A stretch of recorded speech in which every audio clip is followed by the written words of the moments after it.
Powered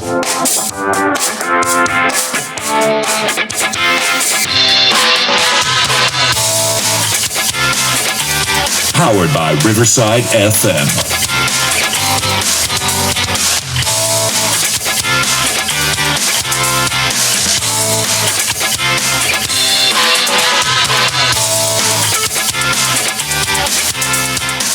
All right, so this week for our Browns Backers interview series, we get to chat with Brandon from the Jacksonville Browns Backers. Brandon, thanks for joining us. How are you doing today?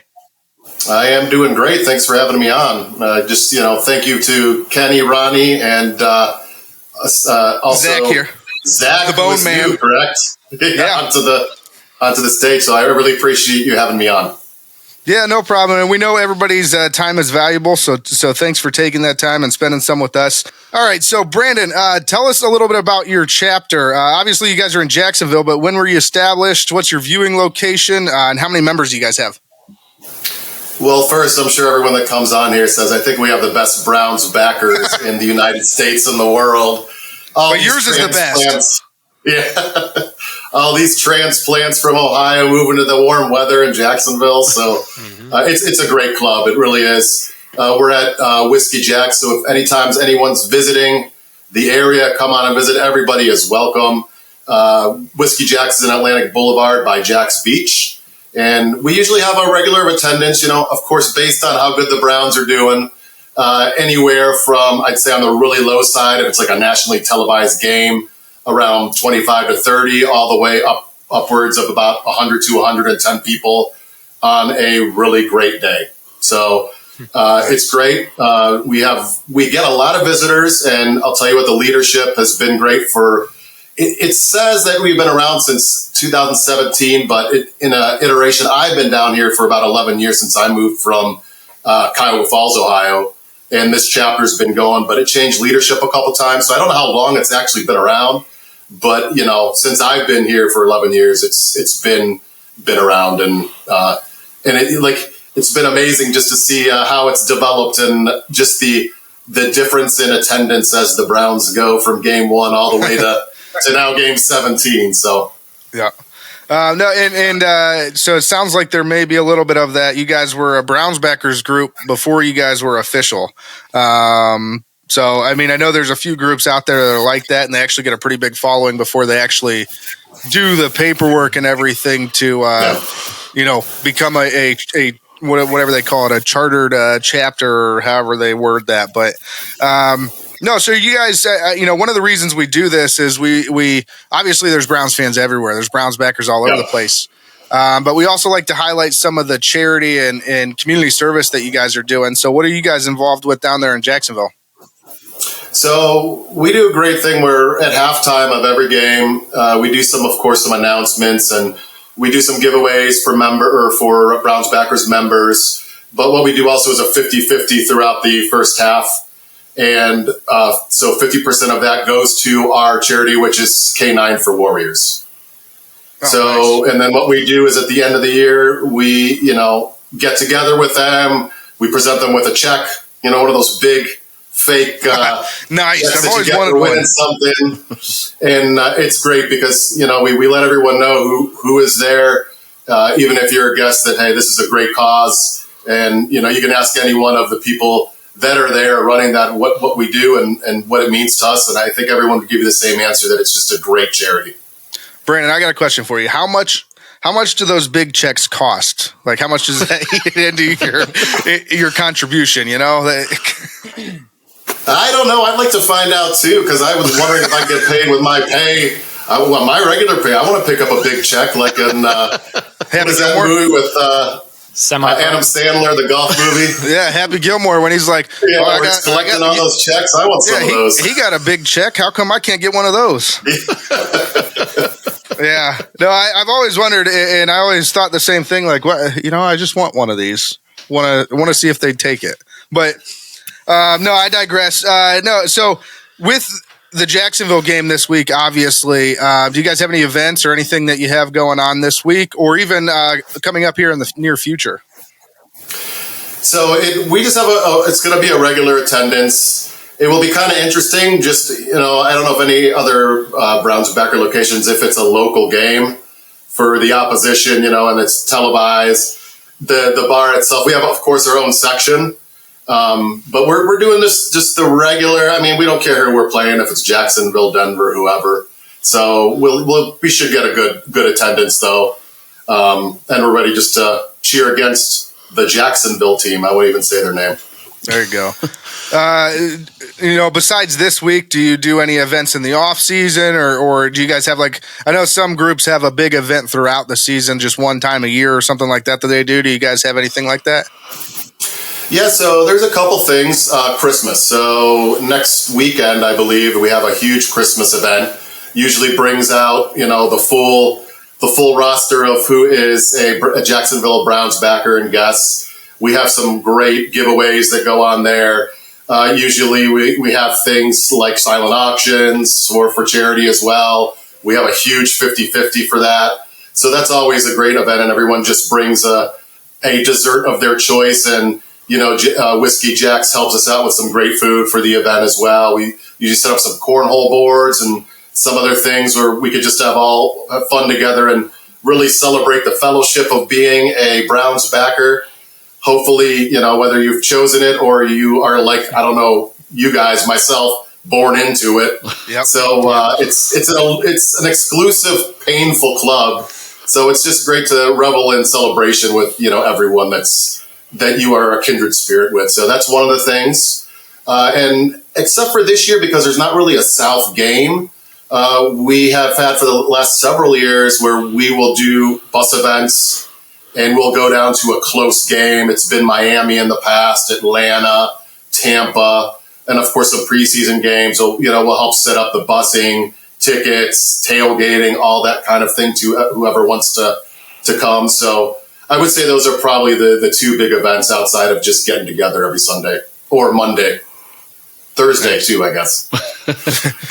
Thursday, Friday, Black Friday, Saturday morning, Sunday, Monday. Yeah, we're getting closer and closer to football on every day of the week, and we love it. So, Brandon, when's the Saturday start? Right, that's soon, isn't it? Yeah, but I did find out. So I don't know if anybody knew this, but I did find out there's actually a law against the NFL having Saturday night games, and that's why they're always Saturday morning games.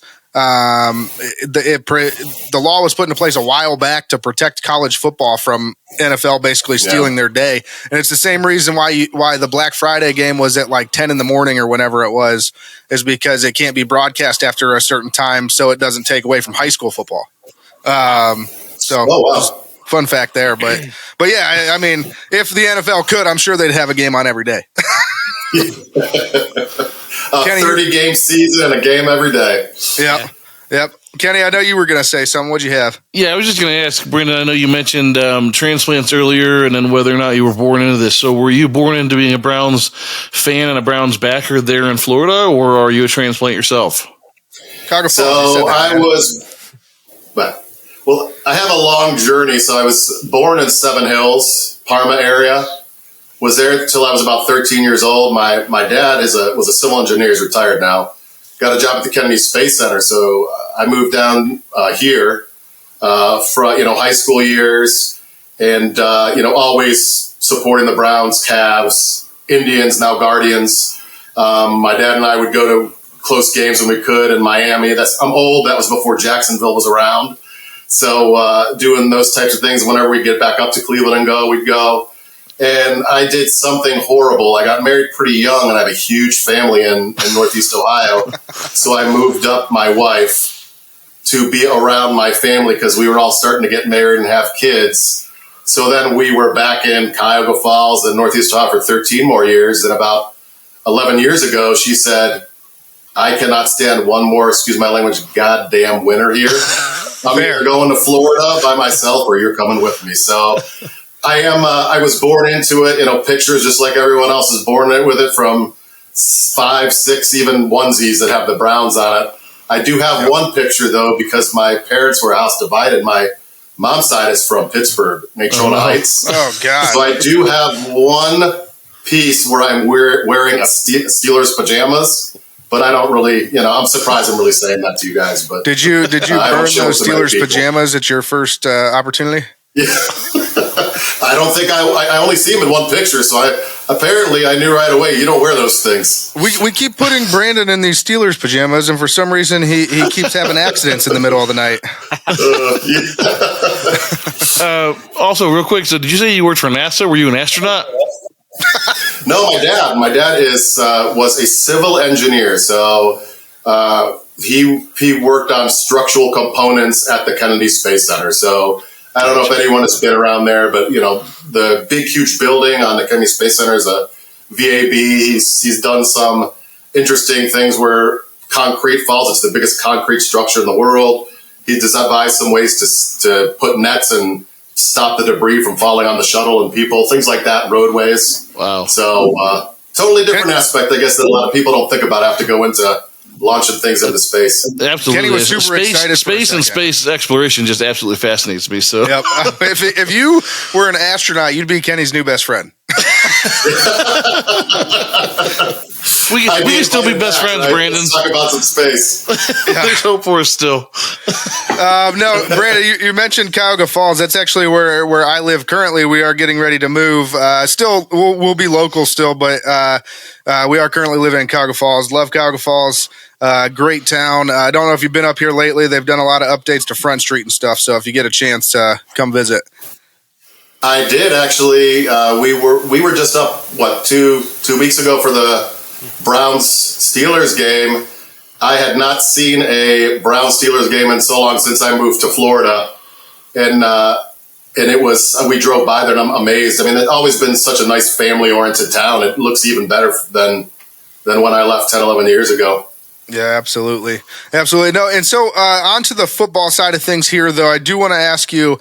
Let's start with last week's game. What are your thoughts about the game that they just played against the Rams here? I know it was kind of ugly, but what were your thoughts? Well, the time we're talking now, this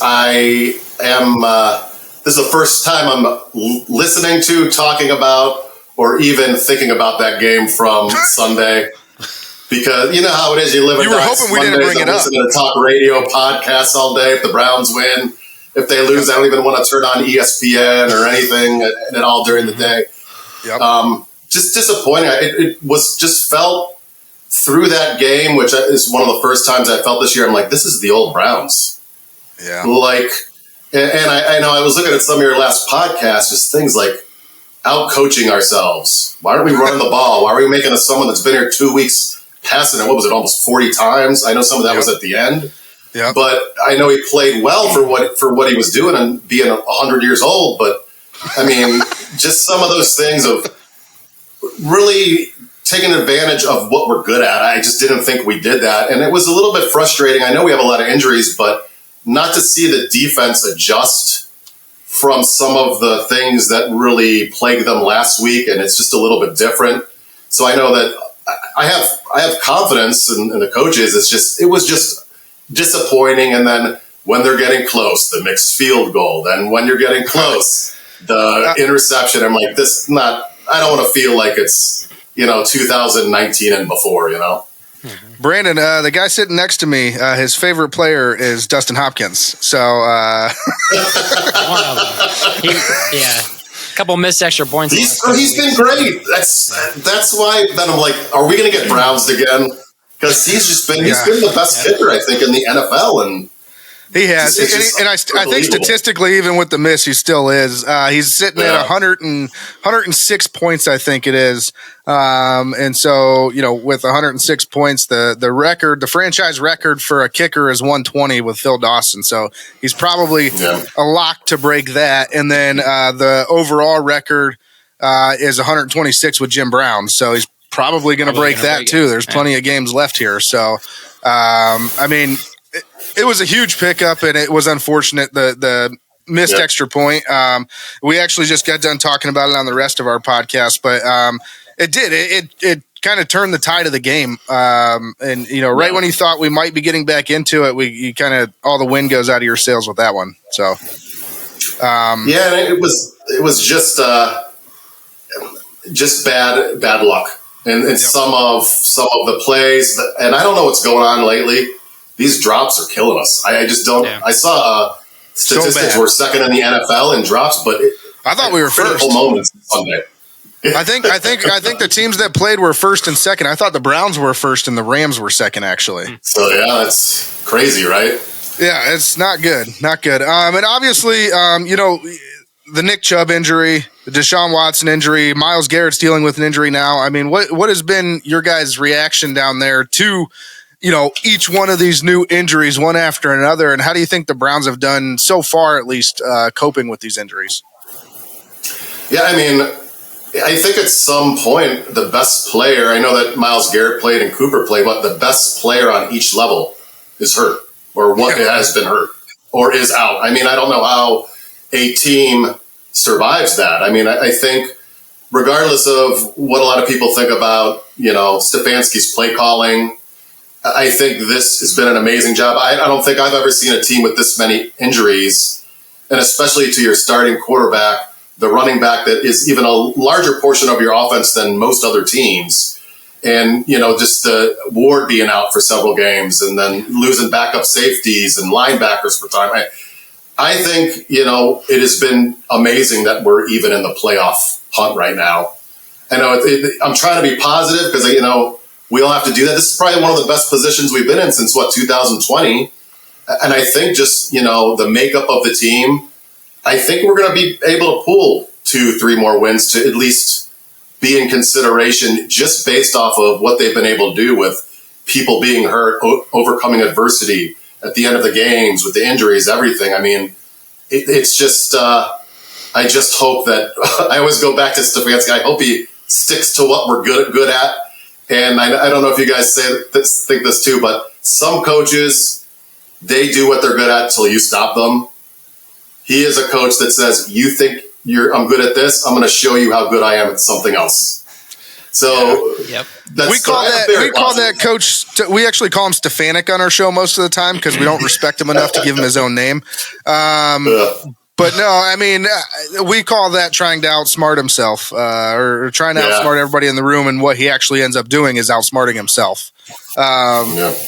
So, and Jim Schwartz, though, I would say he is awesome.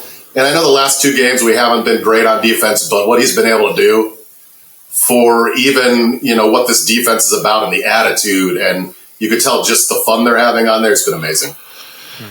Do you attribute the lack of energy over the last 2 weeks more to Myles maybe being a missing link there, just not being at full strength, or are you worried at all about this defense down the stretch?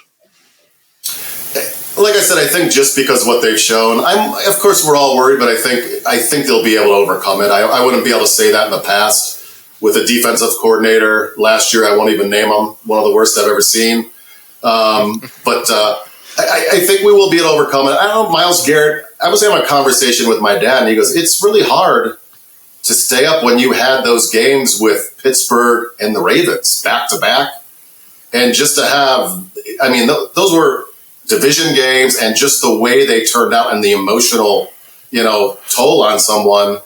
He was expecting us to lose to Denver. That's what he told me. And I was like, I don't know. I think they're going to be able to pull it out. But I really think coming home, I know Jacksonville is a good team, but they kind of remind me of the 2020 Browns, where Lawrence, sometimes he looks like the best quarterback in the league. Other games, he looks below average, kind of like Mayfield that year. And they could win against anybody, but they can lose to anybody on any given day. And I think just being home after that West Coast swing is really, really going to give us some, energy, like you said, from the crowd and internally. So hopefully we'll be able to, whether it's Myles Garrett or anyone else that's injured, just pick it up. Yeah, I think they desperately need the home fans right now. And I think you're on something there with the emotional aspect of it. I think those 2 wins back to back, where they came in the season, what was at stake at the time, those were 2 of the most emotional Browns victories that I can remember. It's in my lifetime. Since they've been back in '99 for sure. Well, yeah, Kenny, to your point, you actually said after the which one came first? The Ravens game, right? The Ravens game was first. The Steelers game was first. Yeah, that game was won 100% on emotion. Yeah, and then you said after that game. On our podcast, you said that is the most emotional victory I can remember as a Browns fan. And then the very next week, you said the exact same thing. So I'm telling you, they were back to back like that. I've never seen anything quite like that about just the Browns team coming together, all three phases of the game, every guy playing for each other. It was just special to see. So I think there's definitely some room for fall off on that, and I think that's fair. Yeah. They put their bodies so much on the line that now our entire team's hurt and we can't finish the season. early bye week. Yeah, it was the early bye week. Oh man, that was a killer. Yeah. No, Brandon, but let's look to this week now. So what are your thoughts on the Week 14 matchup with the team that you obviously have to hear about every week, the Jacksonville Jaguars? Yeah, I think, well, like I said, they could win, they could lose to anybody, against anybody. It's kind of interesting. I was just kind of looking back, and I've been able to see one of their games this year when the Browns wasn't playing at the same time. I went to a games and saw them play. They're very interesting from a standpoint of, I was looking before this, just they're very low in almost all team statistical categories, like offense, defense, yardage, scoring. I was looking today. They're right around like 12 to anywhere between 12 and like 23 in pretty much everything. And they're really bad against the pass. Yeah. They're just very inconsistent. I don't know how else to put it. Like I said, the 2020 Browns, that playoff team, they and Lawrence especially, I thought he'd be farther along at this point in his career. He doesn't look like he has touch sometimes, or he doesn't look like he knows what the reads are sometimes. And it's just interesting because he was what they said, once in a generational talent coming out of college. But hey, they found a way to win.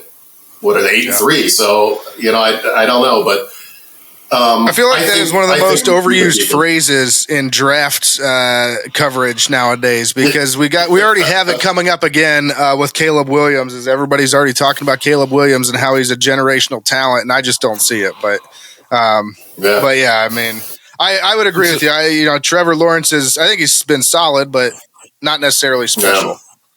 Yeah, exactly. Brandon, I share a lot of the same concern around Trevor Lawrence there, and just the critiques you made. I think those are very fair. Do you think that the surrounding area is starting to feel and have concern about that, or are they still gung-ho about this guy being their starter for the next 10 years? I think they are still gung-ho. I mean, he's, as a quarterback, they're held accountable to win. So I think that Jacksonville's kind of been like the Browns. I mean, they're going to gravitate. They've been bad for a long time. They're going to gravitate for anyone that's doing well. They're kind of like our position, where even though he's middle of the road right now, or maybe a little bit above from a statistical standpoint, he's much better than almost anyone that they've had since Mark Brunell or whatever the case may be. So David Garrard had some good games. Yeah, he did. He did. So it's nice to see just the locale here really getting amped up for the team. I'm always diehard Browns, but as long as they're not playing Jacksonville, I'll be rooting for them as well against pretty much any other team. So it's just nice to see the city excited, and I'm sure as it is, like when I came in for the Steelers game, just nice to see the city excited about the team. Yeah, I think that's fair. I think we have a little bit of that with like Detroit and Buffalo. You kind of that kindred spirit mentality with teams that have struggled like you have. Yeah. Yep. My dad's a Detroit Lions fan, and as much as I will never root for them against the Browns, but it's kind of nice to see them winning some games and doing their thing up there in Detroit right now. And I know my dad's super happy about it. So, but no, it's nice to see these usual winning franchises go, like New England. So it's nice to see Detroit doing well. I mean, it makes it interesting. Yeah. And you can say it's nice to see New England only won 2 games so far. It's fantastic. Yeah. Gosh, I dislike Belichick so much. Don't worry, he's going to get fired after the season. So, no, but so I mean, you mentioned Trevor Lawrence and kind of how everybody's feeling about Trevor Lawrence, but how is the city kind of feeling about the team as a whole in Jacksonville right now? I mean, are they pumped? Are they super high on this team, or do they have kind of more of that realistic mentality that you've adopted, where you're like, I don't know, they're okay. I think their record's probably better than than what they are. I mean, how's the city talking? Yeah, they're hyped. They're hyped. I mean, and just the attendance and that's such a huge stadium. They used to have for, blackout purposes like tarps over the really top seats. So, those seats were not available. So it's great to see them open up the whole stadium. And I'll tell you what, the one game I went to tailgating is great. People are excited. I think what people are hoping for is, because they saw it last year, is Jacksonville rounded into form during the end of the year, and they strung together those amazing wins against Tennessee to get in that crazy comeback or come from behind win. And I think they're expecting or hoping for that same type of thing to happen, where Jacksonville's going to hit their stride towards the end of the year and be on a high note going into the playoffs. Yeah, and you bring that up. I know last year, didn't they finish like their last 8 games like 6-2 or something like that? Yeah. I think when you combine last year's, the end of last year and this year, like I forget the number of games to end last season, but they're like the top team in the NFL as far as wins and losses. Besides probably Philadelphia, but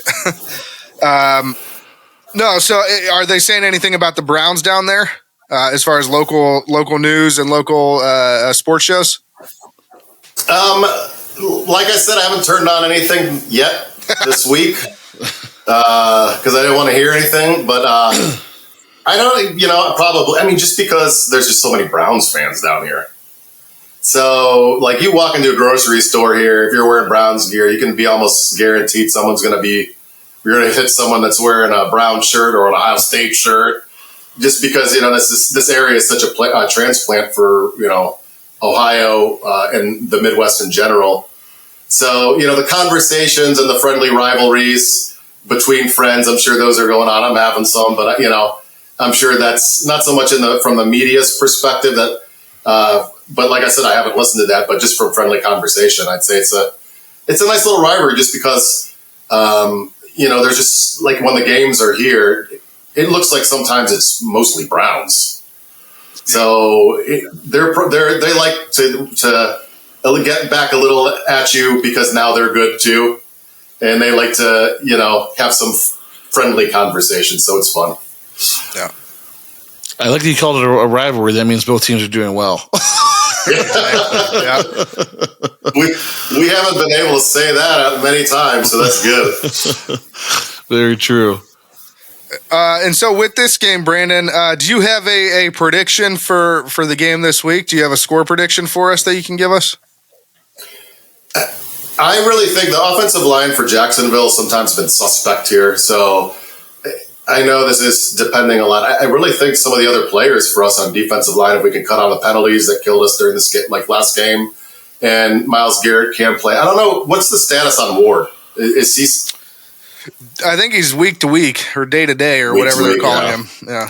Yeah. So I think it's going to be a lower scoring game. And I think, if we can run the ball, which I think hopefully we will this game, that we'll have an opportunity, and maybe 17-14 Browns winning. Yeah. Nice. You got the Browns winning. That's a positive. I mean, I will say this ahead of time. You're a lot more confident than I am. I mean, they needed to stop the bleeding, right? Yeah. I think that home cooking is going to help us out a lot. Since under Stefanski's tenature, we've been way better at home, right? I'm just hoping that it's just going to make a difference. Now, if I was going to put money on it, I probably wouldn't be saying that, but I'm going to be positive about it. We can appreciate that. Yeah. Real quick before we get going, Brandon, I do want to say we're brought to you by who, Kenny? Actually, before we do that, I had one more question for Brandon. More. We'll push back one second. Yes. So, obviously we talked about just the history a bit about Jacksonville and where they've been, and now the team is starting to have some success. Are you starting to see that reciprocated economically throughout the city a little bit? I mean, I know just personally, like from being here when LeBron was here, when LeBron came back, so many new sports bars opened. There was a lot more people downtown during games for those things. Are you seeing that like start to actually impact just the local economy there with the team being better? Well, I think it is because too the owner here is really Shad Khan. He is really focused on expanding Jacksonville's downtown because Jacksonville, kind of like Cleveland's a major commuter city, and the downtown area is not really where people go unless you're going to the different games or, to a show or something like that, or a concert. A lot of people, when they go out, they go to Jack's Beach, as you can imagine, on the ocean. And they're going to be building, I think in the next 4 years, a multi-billion-dollar stadium. So he's sticking in the money for that. I forget what hotel chain it is, but it's one of those 5-star hotels like in major cities, putting one right by the stadium, and they're trying to expand the things to do in downtown. And I think, just like you said, with tailgating gets, there's a lot more people going to that now than used to. I think it's at the right time with what's going on in the city. And I think, to answer your question, it's having an impact. I think the fans coming out to the city and also the owner really investing. Awesome. Final follow-up. So in the new stadium, is every seat going to have a hot tub in it? Personal hot tub. You just sit down in it. It's like, have you seen those foot soakers? Have you seen those foot soakers? It's like one of those just for people, though. Like, you just sit in it. The hygiene thing I didn't even think about. That is funny. That would be disgusting. They would put a lot of chlorine in that hot tub. It gets shocked 47 times between every game. Why, Brandon, why'd you have to go straight there? Now I just can't get the thought out of my head. Oh, man. No, before we get going here, Brandon, we are brought to you by who, Kenny? With Seaside Events. As the official podcast of Seaside Events no, for the Browns. We're the official podcast of Seaside Events. Yeah, we're the official podcast of Seaside Events, is the official cruise event provider of the Cleveland Browns and organizer of the Browns Fan Cruise. And so got a phone call. So with that in mind, they did run a competition for Browns Backers. However, that is over, and the winners will be announced soon. But I just wanted to make sure that we talked about this because we're going to be emceeing several events on the Fan Cruise, and we'll also be joined by 17 alumni that the fans will be able to mingle with and talk to and kind of get close, have dinner with, whatever the case may be. So for anyone that hasn't booked yet, please do so. It's going to be a blast. And then anything else, Brandon, that you wanted to say to Cleveland Browns fans, maybe that have moved away as you have from Northeast Ohio, or missing their kindred Browns fans and wanting to kind of get involved with a Browns Backers group? I would say, and I have a friend, he travels quite a bit, and if he's there Sunday because he has meetings on Monday, he said that you could always, almost anywhere in the United States, you can always find someone to watch the Browns game with. You can always find a Browns backer bar, whether it's official or not. It's posted, it's somewhere. And I would just say that that's how I met a lot of great people in Jacksonville. Because that was one of the things is, hey, I want to go out. I just don't want to cheer by myself sitting at home. I'd rather, go out there and cheer with people that are truly passionate like myself. So I think if anywhere, in Jacksonville, anywhere, if you haven't gone to a Browns backer chapter and you're a big Browns fan, you're not in Cleveland, go to one. I think you'll have a lot of fun. Kenny, you finding one on vacation right now? No, I went to the YouTube Browns Backers bar, and it cost me a lot of money. By the way, Zach, great input today. And that's the one. Brandon and I are officially best friends. Oh, man. The Bone Man has been put in the grave and called out. He's here for the ride. One final thing that we'd like to mention before we get going, Brandon, is our Hot Take Hotline, the Burning River Sportscast Hot Take Hotline. It's a voicemail that's set up for Browns fans to literally call in and vent or praise the team before the game, during the game, after the game, literally whenever. It's up 24/7. You can say whatever you want, and we take the best takes and we put them on the air. So if you could spread that around to your group, Hopefully we get some input there. Bone's been trying to get one of his coworkers to call for like 6 weeks now. Still hasn't happened. He's close. He's really close. One of these days. He's only going to talk about the Columbus Crew. So Well, he probably won't talk about the Browns. Yeah. But yeah, so the number for that is 330-227-8080. 330 Yeah, 227 8080. Yep, call now. And so, Brandon, thank you for joining us here. It's been awesome having you. We really appreciate your time again, and go Browns here. Yeah, go Browns, and thank you so much for having me on. If you could give me just here we go, Brownies, here we go. Here we go. Oh, come on! There's the answer. So, no, thanks a lot, guys, and go Browns this weekend. I really think they're going to win. Hell yes.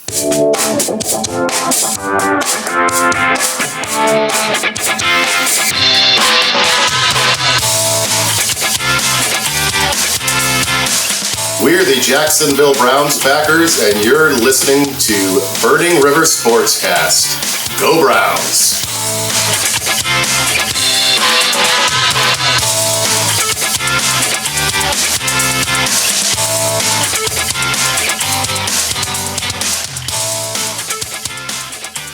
Wow, that was fun, guys. He really got you, huh, Bone? Yeah, he roasted me. I appreciate a good roasting. So he just called you out for ghosting, and he's like, Yeah. "Who's this guy sitting over here doing nothing?" I mean, The best part- go ahead, Kenny. So I was just the best part of this is like if I had to put money on something happening this year, it would not have been on a Browns backer roasting Zach. Like if that was on your bingo square, you just won a lot of money.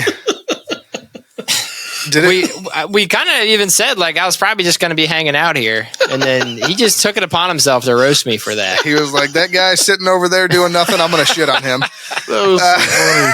Oh man! No, that was, and it was so unexpected. Like he's just out of nowhere. Well, good contribution today, buddy. I like his sense of humor. That was fantastic. No, You was a did. good You took it interview. like a champ. You just accepted. You just were like, "Thank you."